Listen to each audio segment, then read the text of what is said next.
प्रदेश Bharatiya Janata party के अध्यक्ष श्री नरेंद्र जी तोमर ने अभी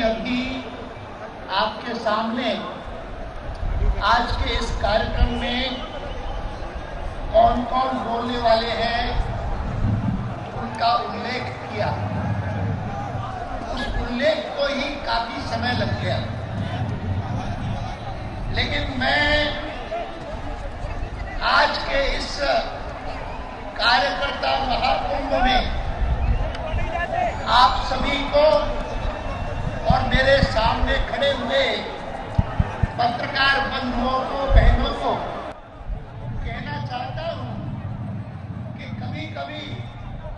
ऐसे भी कार्यक्रम होते हैं कि जिनमें भाषणों का महत्व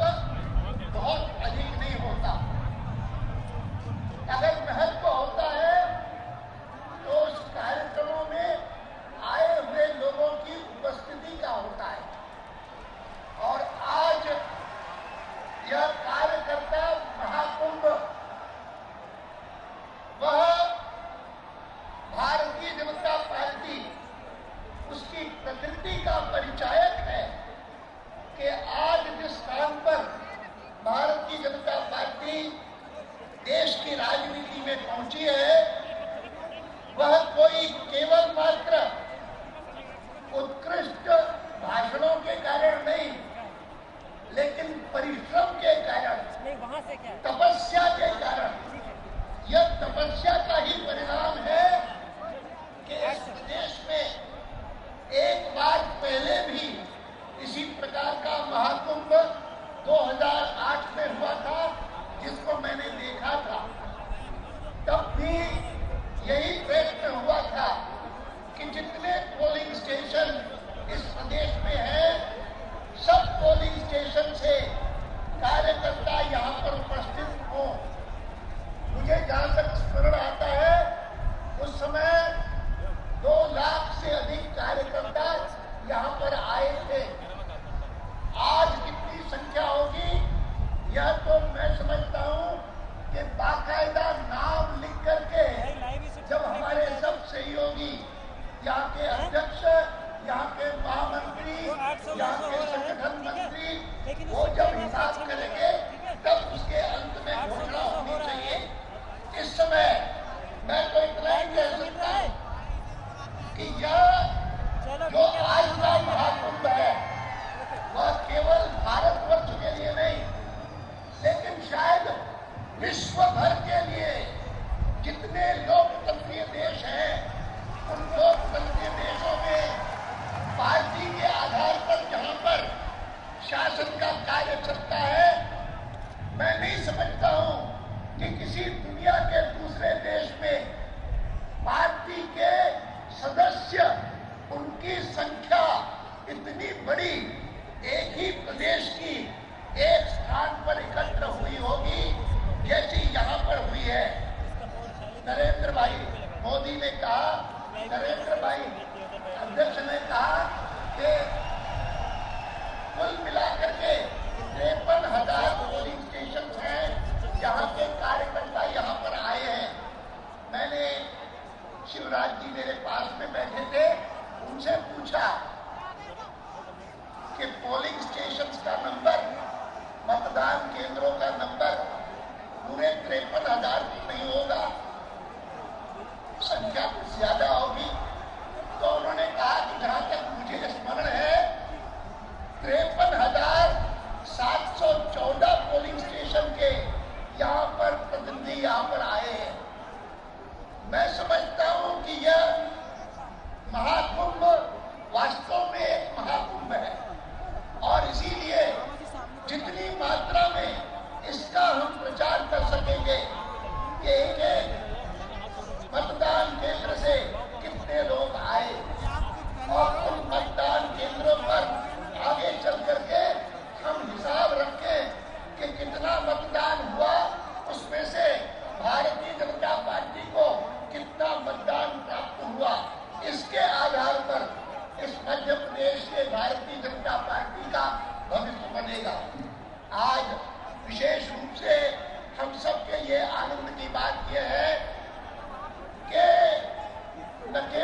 तक हम लोग विपक्षी पार्टी के नाते माने जाते थे और विपक्षी पार्टी के नाते बहुत अच्छा कार्य किया हमने। आरंभ किया था तो कभी कभी ऐसा भी लगता था कुछ लोगों को कि यह पार्टी हमेशा ऑपोजिशन की पार्टी ही बनी रहेगी, लेकिन ऑपोजिशन की पार्टी जो है वो समय समय आगे बढ़ी और बढ़ते बढ़ते हमारा संपर्क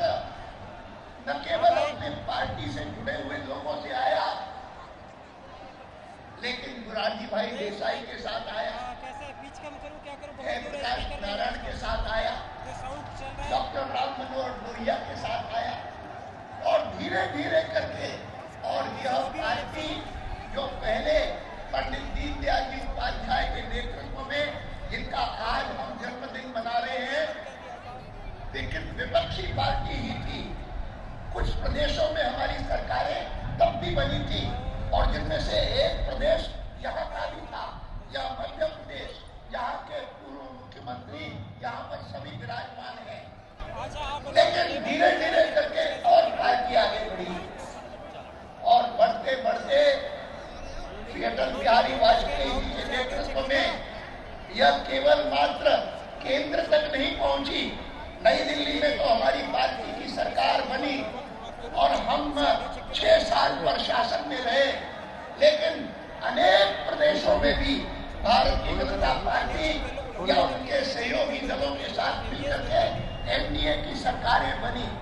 और आज मैं तय कहना चाहता हूं कि आने वाले विधानसभा के चुनाव में, आने वाले लोकसभा के चुनाव में केवल मात्र अगर हम ट्रैक रिकॉर्ड जो भारतीय जनता पार्टी का है या एनडीए का है हमारे सहयोगियों के साथ, उस ट्रैक रिकॉर्ड को लेकर के केंद्र का चुनाव हो, लोकसभा का चुनाव हो, चाहे प्रदेशों का चुनाव हो, हम